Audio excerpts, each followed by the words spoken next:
I've done an interview with Christopher D. Schmitz on redemption arcs, and while this is related, it's not the same. Before you can be redeemed, you have to do something wrong. And not everyone is looking for redemption. Sometimes people just want to forget the past. What happens when you run from yourself? To explore this topic more, we'll be talking with best-selling author Emily Krempholtz regarding The Lion King, Inception, and Atonement. A quick note that when Emily and I were discussing Inception, I did provide some inaccurate information about the director. I did make a note about it during the video, but I want to take time to mention it here. This was not an intentional misrepresentation, and it's a pretty small thing. The reason I left that portion of the conversation is because it left to a really interesting and engaging tangent about art and the nature of owning art after you publish it. I hope you'll enjoy.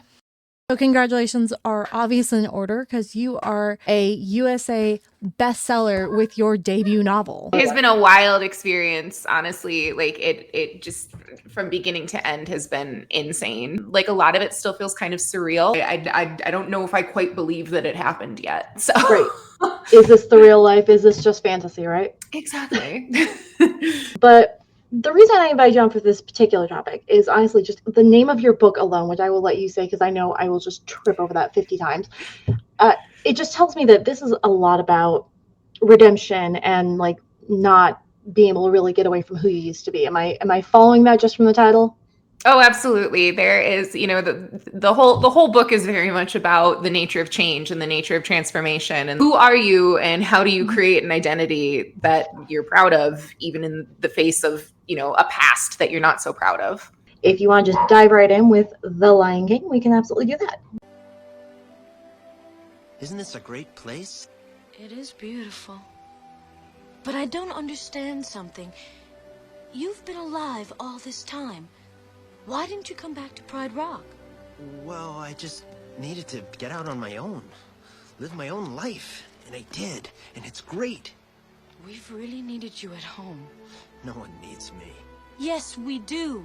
You're the king. Nala, we've been through this. I'm not the king. Scar is. Simba, he let the hyenas take over the Pride Lands. What? Everything's destroyed. There's no food, no water. Simba, if you don't do something soon, everyone will starve. I can't go back. Why? You wouldn't understand. What wouldn't I understand? No. It doesn't matter. Hakuna Matata. What? Hakuna Matata. It's something I learned out here. Look, sometimes bad things happen. Simba. And there's nothing you can do about it. So why worry? Because it's your responsibility. Well, what about you? You left? I left to find help. And I found you. Don't you understand? You're our only hope.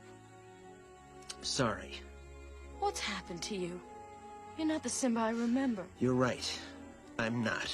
Now are you satisfied? No, just disappointed. You know, you're starting to sound like my father. Good. At least one of us does. Listen, you think you can just show up and tell me how to live my life? You don't even know what I've been through. I would if you just tell me. Forget it. Fine. She's wrong. I can't go back. What would it prove anyway? Won't change anything. You can't change the past.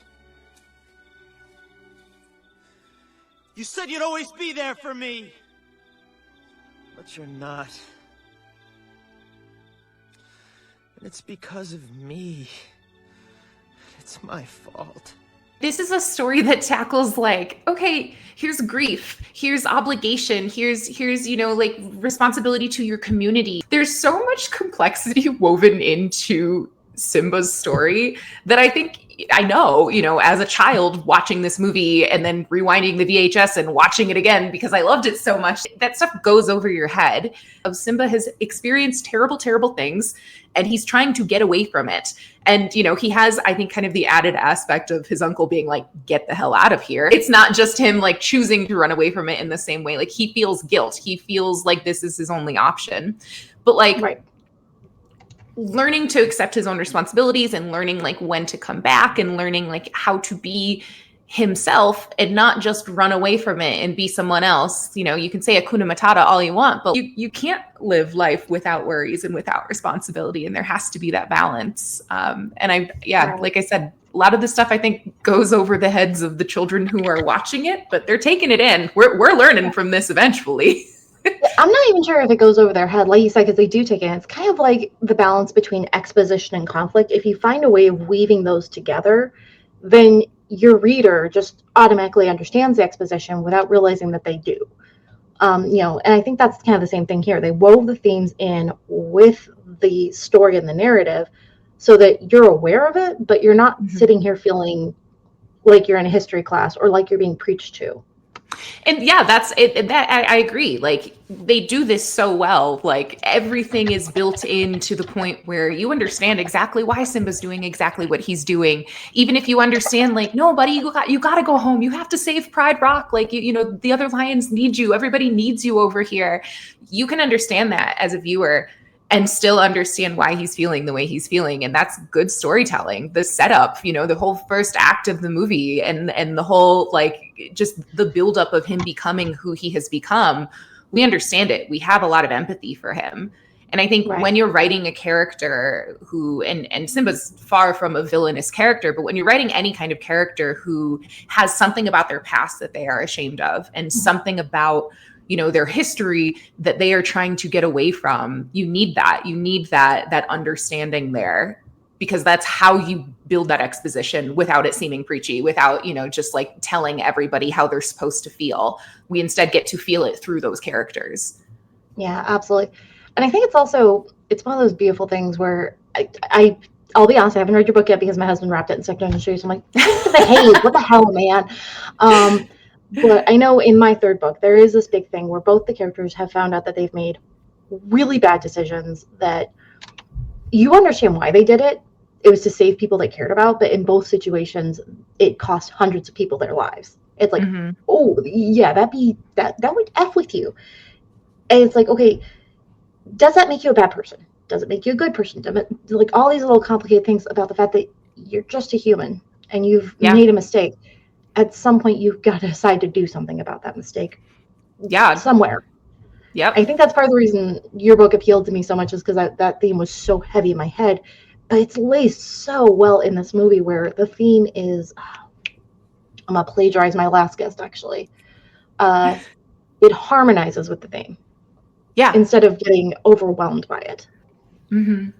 So. And I think that's when themes tend to work the best.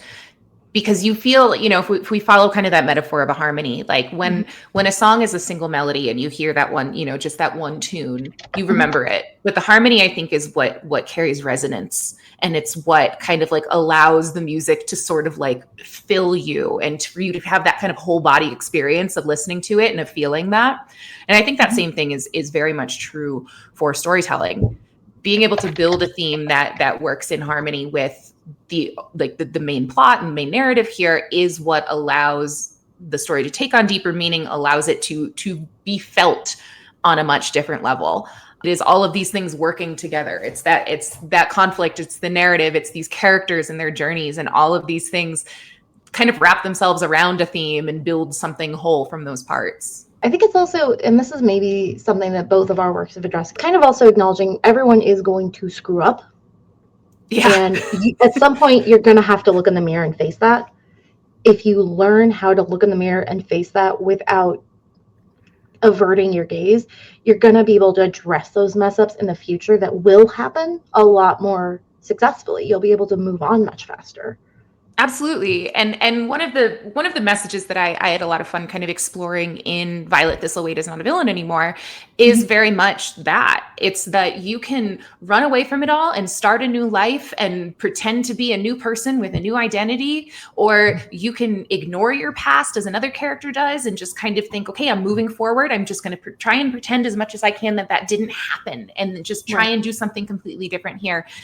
But until you turn around and you actually face what has happened in your life and the choices specifically that you have made to get yourself there, you're not going to move forward. And that past part of you is always going to be a part of you. Like it is literally, you need a baboon bonking you over the head with a stick and being like, hey, you can't run from this. You have to face this. And I think every character really has kind of that moment in a story where whether and it is often a character's past, because we are built of our memories and our experiences, but not always, but a character generally does have that wake up call moment, that being bonked over the head with a stick moment of like, oh shit, I have been approaching this the wrong way, and I need to actually learn the lessons that life has been trying to teach me and take those forward from here.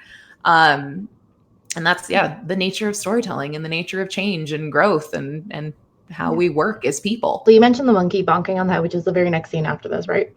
But on top of that, there's this scene which sets up kind of, if you will, like we always talk about the inciting incident. This is the inciting portion to his character arc finally moving forward, is Nala finding him.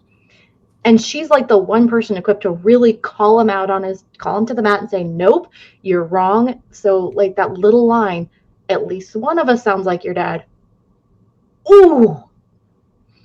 Girl, that's mean. I appreciate it, but mean. It's necessary. It's another bonk on the head with a stick moment. It is very much because Nala is a character who has known Simba both in the before and now is seeing him in the after. She gets to see that contrast in a way that he doesn't even see in himself. And that, Timon and Pumbaa don't see because they didn't know him when he was a cub. They didn't know him before he left Pride Rock. And so Nala being the person who can acknowledge that contrast when Simba has just been experiencing it incrementally every single day and probably denying to himself just how much he has changed, is it's another stick to the head moment. Yeah, it's that call-out moment that kind of has to happen externally for this redemption arc of a sort to work in its way. And I kind of want to see, can we find something like that with Inception? Hey y'all, just a 5-second intermission to remind you that these videos are sponsored by me and my Vampire Buddy Cop mystery series. So if you enjoy all these different interviews and finding new authors you've probably never heard of, please make sure you're not only hitting the subscribe and the like button, but going over to ehdrake.com to check out free chapters and audiobook samples of my Vampire Buddy Cop mystery series. This is what keeps the channel going and helps me find you all these new interviews. Now back to the episode.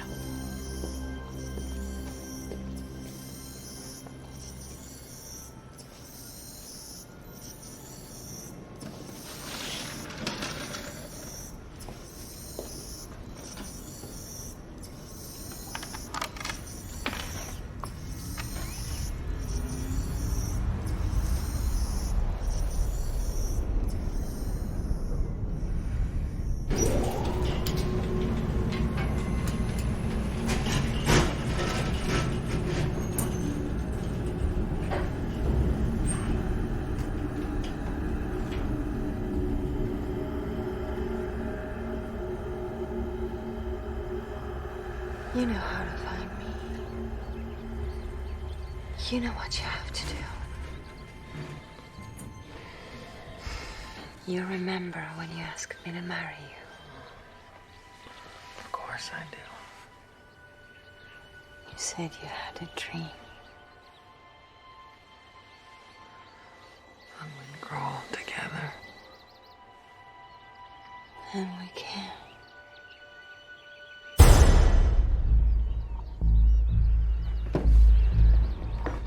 You shouldn't be here.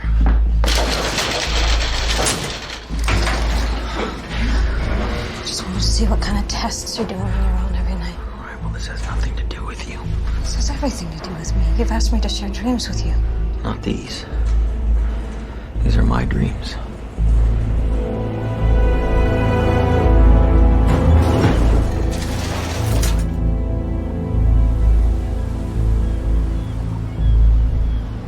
Why do you do this to yourself? It's the only way I can still dream. Why is it so important to dream? My dreams were still together.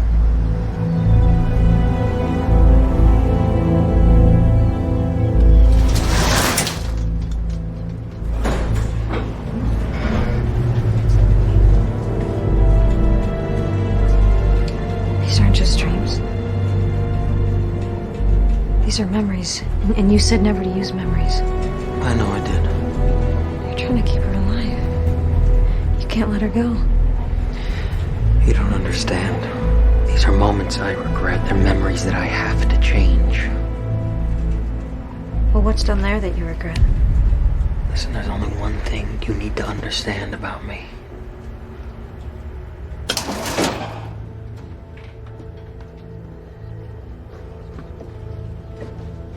This is your house? Mine and Maul's, yes. Where is she? She's already gone.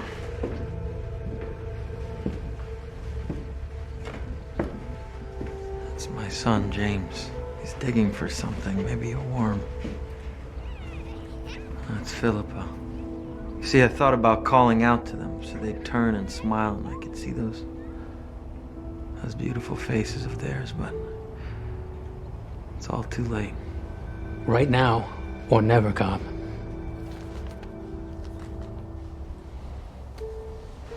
And I start to panic. I realize I'm gonna regret this moment, that I need to see their faces one last time. But the moment's passed. Whatever I do, I can't change this moment. I'm about to call out to them. They run away. If I'm ever gonna see their faces again, I've got to get back home. The real world.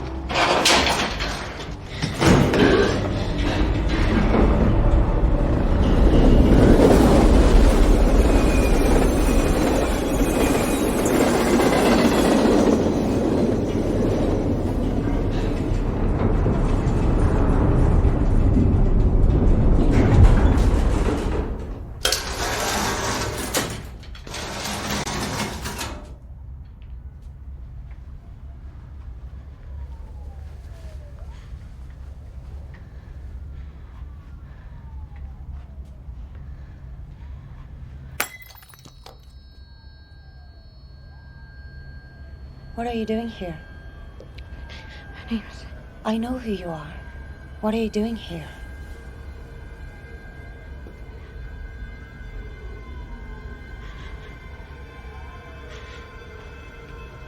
I'm just trying to understand. How could you understand? Do you know what it is to be a lover? To be half of a whole? No? I'll tell you a riddle. You're waiting for a train. A train that will take you far away. You know where you hope this train will take you. But you don't know for sure. But it doesn't matter. How can it not matter to you where that train will take you? Because they'll be together. How could you bring her here, Dom? What is this place? This is the hotel suite where we used to spend our anniversary. What happened here? You promised! Please, I need you to stay here just for now. You said we'd be together! You said we'd grow old together! I'll come back to you. I promise.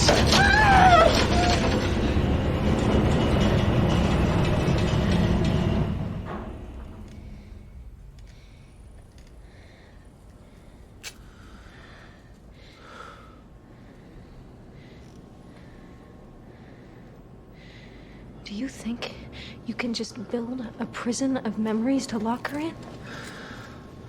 Do you really think that that's going to contain her? I watched Inception yesterday while I was folding laundry, and I haven't seen it in like years. And I was like, man, like I forgot like what a good movie this is. It's done so well. I kind of hate the fact that he actually publicly answered whether or not the ending. Oh, I don't remember. I didn't. What was the public answer? The public answer is if the kids actually show their face, then it's the real world. So therefore, he actually made it back to his kids, which it's like, I appreciate that that's his vision of it. But to me, when you release... Like, why have an ambiguous ending if you're going to like unambiguous-size it? It's not even just that to me. It's also like, yes, that's very true. When you put art out in the world, you can't take away that subjectivity and make it, no, it's mine.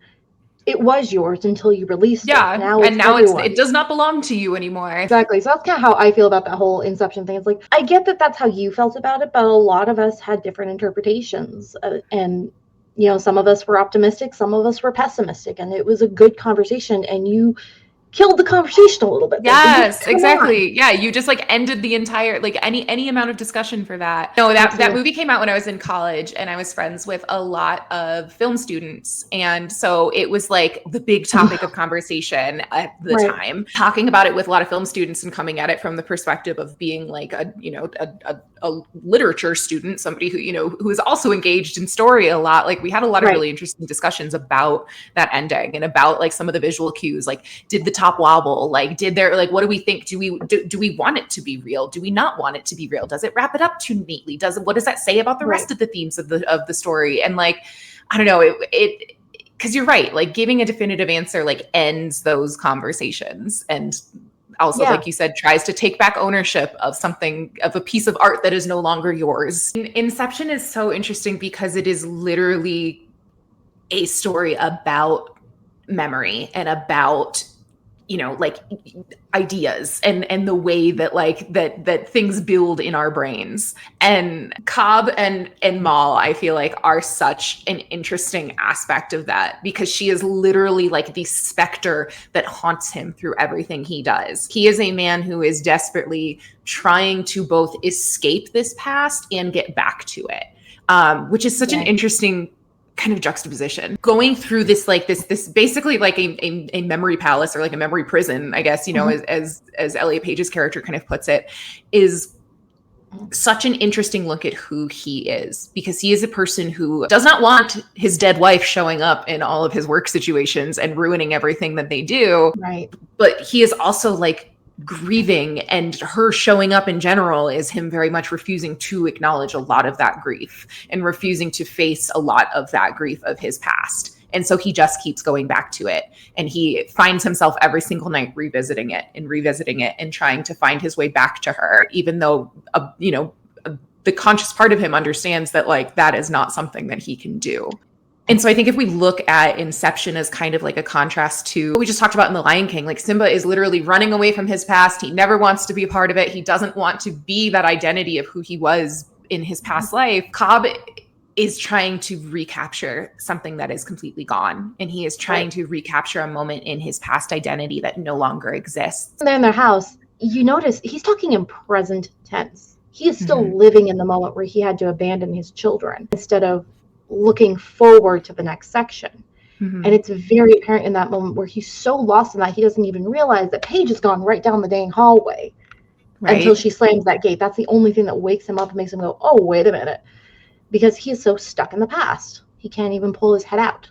Well, and it's so interesting too, because as the story progresses and Ariadne continually tells Cobb, you need to face this, and also you can't face this alone. And her character kind of goes into this world with him and into like these dreams with him, particularly down into like the limbo verse where he has to face Mal again. And there's a line like towards the end of the movie where he's like, you are a shade. Like I could never capture you in all of your complexity and all of like the beauty of who you are and how much I loved you. And it's this interesting acknowledgement of like the memory of you will never be the same as the reality of you. There's something to that in the way that like when we try to run from the past, when we try to escape the past, or we try to, we feel trapped in it, it's not reality. And the only reality are the choices that we can make for ourselves. Is a big part of what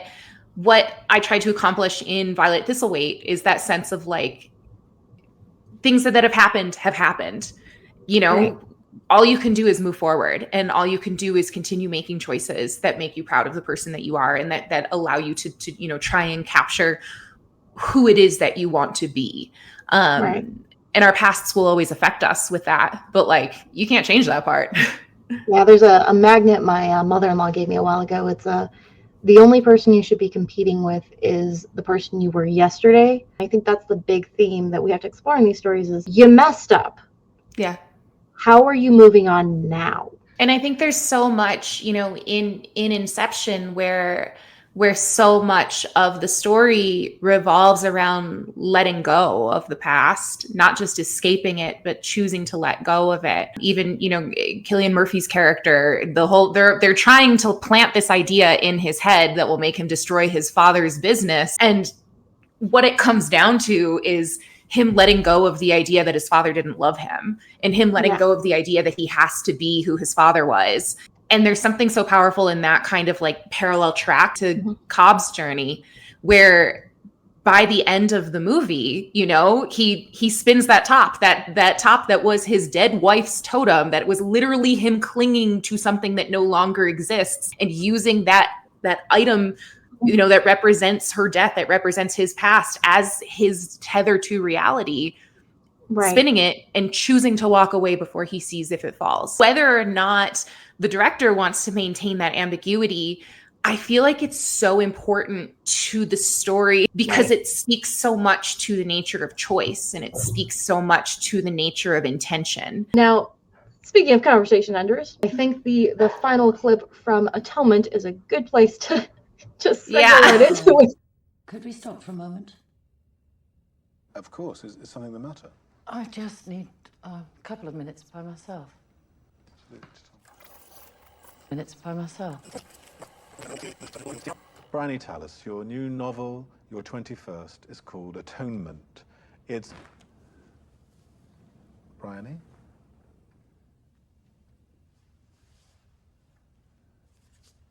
I'm sorry. Could we stop for a moment?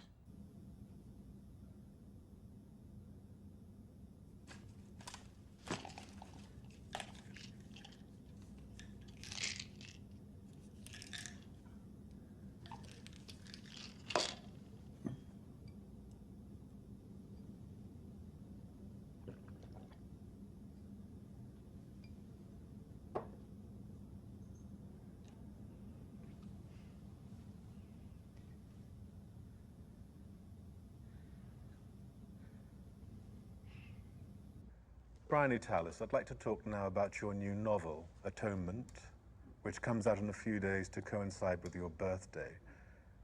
It's your 21st novel. It's my last novel. Oh, really? Are you retiring? I'm dying. My doctor tells me I have something called vascular dementia, which is essentially a continuous series of tiny strokes. Your brain closes down gradually. You lose words, you lose your memory, which for a writer is pretty much the point. So that's why I could finally write the book, I think. I had to. And why, of course, it's my last novel. Strangely enough,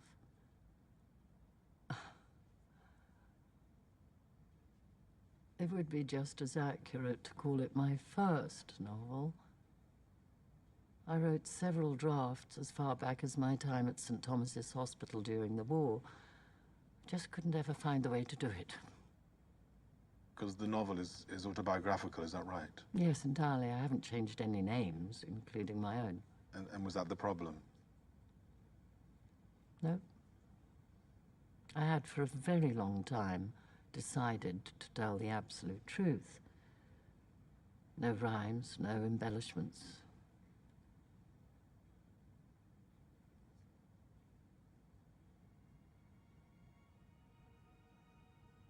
And I think you've read the book, you'll understand why. I got first-hand accounts of all the events I didn't personally witness. The conditions in prison, the evacuation to Dunkirk, everything. But the effect of all this honesty was rather pitiless, you see. I couldn't any longer imagine what purpose would be served by it. By what, sorry? So by honesty? By honesty. Or reality.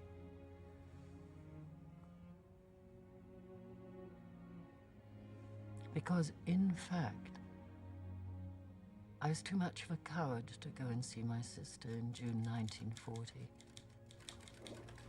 I never made that journey to Dallin. So the scene in which I confessed to them is imagined, invented. And in fact could never have happened. Because Robbie Turner died of septicemia at Bray Dunes on June the 1st, 1940, the last day of the evacuation.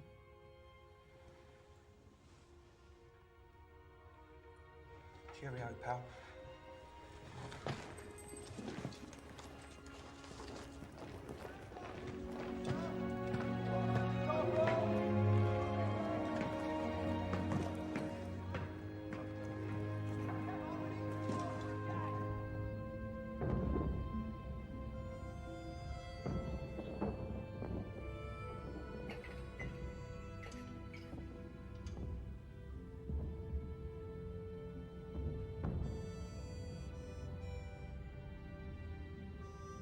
And I was never able to put things right with my sister Cecilia,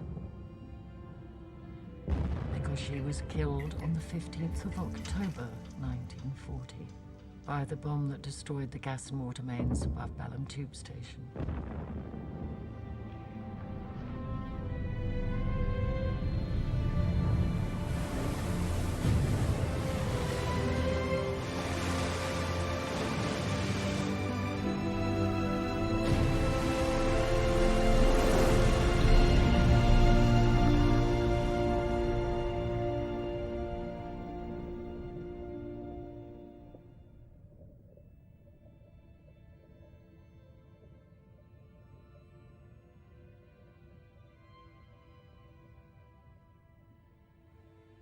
So, my sister and Robbie were never able to have the time together they both so longed for and deserved, and which ever since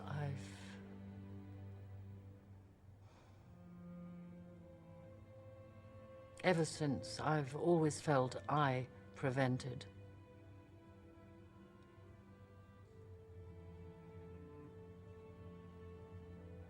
But what sense of hope or satisfaction could a reader derive from an ending like that? So in the book, I wanted to give Robbie and Cecilia what they lost out on in life. I'd like to think this isn't weakness or evasion, but a final act of kindness. I gave them their happiness. I'm so glad you chose to end on this example, because this is the example of if you don't stop running. I feel like Atonement is such a fascinating example of this theme. Because you're right, Bryony is the example of somebody who literally until the very end, when she finds out she's going to lose the memories that she has been like fixated on her entire life, that have defined her like basically entire identity. That is the moment where she's like, I have to finally do something about this. And that's not a new realization for her, you know, like she tells the interviewer, I've been trying to write this book for basically her entire adult life and has been unable to. And what I find so fascinating about it and what sets this story apart is the way that she does it. Robbie and Cecilia are dead. They are long gone. They never got their happy ending. And there is nothing really that she can do to change that for them. Right. That is done. The consequences of her actions on that like one fateful day are long gone, and she can do really nothing to atone for that other than try to give them something better in the only way that she knows how. She's obviously an old lady in this section. So that means everyone is gone, except for maybe the girl that was a victim in this whole situation, maybe her. She waited not only until she was dying, but until everyone else that could call her out on this and look down their nose at her. Because they probably were thinking, oh, she did such a good thing, you know, bringing this to the light, And she waited till this moment when none of that repercussion could really smack her in the face to finally fess up. And even then, she still can't really face it, because that's why she gives Robbie and Cecilia this little moment in her book. She's like, oh, it's an act of kindness. It might be that, but it's still an act of her running. It's an act of her trying to make herself feel better, because like you said, everyone else is gone. There's no one for her to atone to at this point except herself, and for her to try and like make things better with, then, you know, it's just her. She's the only one left, and she's the only one who can benefit from that, which is tragic and also like just kind of shitty. But like, right. I don't know. I first saw this movie when it first came out, and I hated Bryony. I think a lot of us did. Because, you know, it's like, wow, here's two beautiful people doing it in a gorgeous library in a gorgeous green dress, and you're going to tear them apart. How dare you? You know, like it. and you realize kind of like with time and perspective, like, okay, like these are the actions of a child who truly did not know the consequences of what she was doing. She did not understand what would come of this. She thought she was doing the right thing, and she thought that she was helping. And like that, like sort of like guileless culpability is something that is so interesting to me, because it doesn't affect her guilt. It doesn't make it better that for the rest of her life she thinks about this, and for the rest of the life she feels like, you know, she screwed up and this wrecked the lives of the people that were important to her. Well, I think it says volumes. Like you say that she, you know, thought she was doing the right thing. I think she kind of gaslit herself, because in the scene where she kind of flashes back to actually finding her friend mid-assault, she sees the guy's face. She sees it, and she convinces herself it's Robbie because she's jealous. Mm-hmm. And we've learned that throughout the movie. In the beginning, we're like, well, maybe she got it wrong, maybe. But as the movie goes on and you've gotten to know her better, you find, no, she was lying at least to herself, at very minimum to herself. I think you're right with it there. And I like the term gaslighting for that, because I think it's so true. I don't know if you've read like the studies about like just kind of the unreliability of witness statements. Like, you know, when someone witnesses a crime and somebody asks them a question about it that is in any way leading, you know, you could be like, you could watch somebody, you know, stab somebody in broad daylight wearing a red t-shirt, and then, you know, somebody comes up and interviews about it, and they're like, oh yeah, no, everybody else saw the guy in the blue t-shirt, you saw him too, right?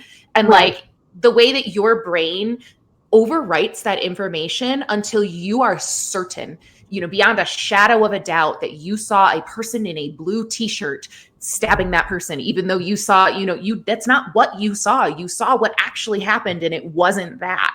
But the ways that like our brains play tricks on us and like rewrite the past and rewrite that information is so interesting. And that's also, I think, what makes Atonement so interesting, because going back to The Lion King, like it's that acknowledgement that like everyone makes mistakes. What do you do about it? Do you change the past? Do you go back to Pride Rock? Do you tell the shade of your dead wife, you know, like, no, you are not real and I need to live my real life? Or do you keep running from it and wait until the actual last possible second to admit to wrongdoing? All of our characters that we write, they're not necessarily self-inserts, but they do represent, like, we bring our own biases, we bring our own experiences to everything that we write. I often joke that my two main characters, Violet and Nathaniel, you know, I have kind of like a little like grumpy sunshine pairing going on here. And I'm like, Violet is very much me when my social batteries are full. And Nathaniel, the anxious, grumpy alchemist, is me when my social batteries are pretty drained. And like, those are two parts of myself that I think create on the page two very, very different people. It's that barometer. Mm-hmm. Like, some of my characters have my bad ability to not cook, and some of my characters have my propensity of sticking my foot in my mouth all the time. Every one of them has a little snippet of me, but you're right there. It's pushed to those extremes to the point that they do become their own person. And I think when we look at a character like Bryony from Atonement, we're seeing the what of what happened on that one fateful night is a child who doesn't quite have the ability to perceive in all those different faceted ways. She's not quite developed that part of herself. And then because of what happens, she kind of, I think, like, both overcompensates and undercompensates for it at the same time. You know, she becomes a writer. She's building characters and trying to understand the human experience of other people. And she's also still completely denying the reality of what happened on that day in her own life. And again, it's the multitudes that we contain. It is both. But yeah, I don't know. There's I think a lot to be said about Atonement in particular that is so different from the other two examples, in that it's the question of whether she does ever face it, whether she does ever actually try to atone, or if she just feels like she should. Right. And that's the thing, is I think it's the question not just of atonement, but also of redemption itself, which is kind of interlinked with this whole idea of running from your past. Because if you're running from your past, you've done something. Yeah. In Simba's case, he believes he's murdered his father, but he did still do something. He abandoned his community. And the Lion King can make out sunshine and grass growing and da-da-da, but that would take some time. Absolutely. And I think, when it's that question of you're running from your past, what are you running from? I think it's more like, how do you stop running? How do you, what makes you stop running? Is it turning around and facing your past? Is it breaking free of that past because you're literally losing all of your memories? What is it that allows you to stop trying to escape your past? These three stories showcase the different facets of this theme and the different ways that you can approach this, and the different kind of angles and stories that you can tell about this. And I think kind of the commonality between a lot of them is very much the sense of like, the past is going to define you in some way, shape, or form. That's just humanity. But what you do about it is up to you, and how you choose let it define you. Yes, exactly. And I think all three of our examples show it in very, very different ways. If you had a new writer, brand new, just started work on their book, and they're working on this particular topic, what advice would you give them? What one piece of advice do you wish you had going in that, they maybe could just gain that little bit of insight from before they hit TikTok or YouTube or any of that nonsense? I would say that when it comes to running from your past and trying to escape your past, I would focus on two different things. One is change, is who are they at the beginning of the story, and who do you want them to be by the end of the story? Know the lesson that you want them to learn from this experience, or the lesson that maybe you want them to purposely not learn, so you can teach a different lesson to the reader. But know the theme and the character. Yes, know the theme that you're trying to convey to the character specifically on their emotional journey, because having that in mind will help you write the larger chunk of the book in the beginning, where they are kind of denying that call to action, where they are pointedly not learning that lesson. And then you can showcase the way that they change and the way that they've grown by the end of the book to start to internalize those lessons in that way. And then the other thing too is very much rooted in perception. Have a real sense of the ways that they are deluding themselves, and the lies that they believe about themselves, about their past, about what's happening, because those are things that you can systematically break down for them throughout the story. Talked a little bit about your book. Why don't you tell the audience just a smidge more so that they know where to find it and what it's about? My cozy fantasy romance, Violet Thistlewaite is Not a Villain Anymore, tells the story of Violet Thistlewaite. She's a powerful plant witch who has spent her entire life kind of working as the right-hand minion to an evil sorcerer. The story kind of picks up after his death, when she is thinking to herself, okay, I have a chance to be a completely different person now, and I don't want to be evil anymore. I've done a lot of shitty things. So she packs up, she moves to a small town, and she opens a flower shop. And she meets a grumpy alchemist named Nathaniel who lives next door. He's kind of battling with some of his own issues in his past. And the two of them end up having to team up to figure out what is behind a magical blight that is affecting their new community. And all the while she's trying to figure out, how do I move past this person who I was, and how do I be good? You can find Violet Thistlewaite is Not a Villain Anymore in a bookstore near you. You can also find it online. There is an audiobook.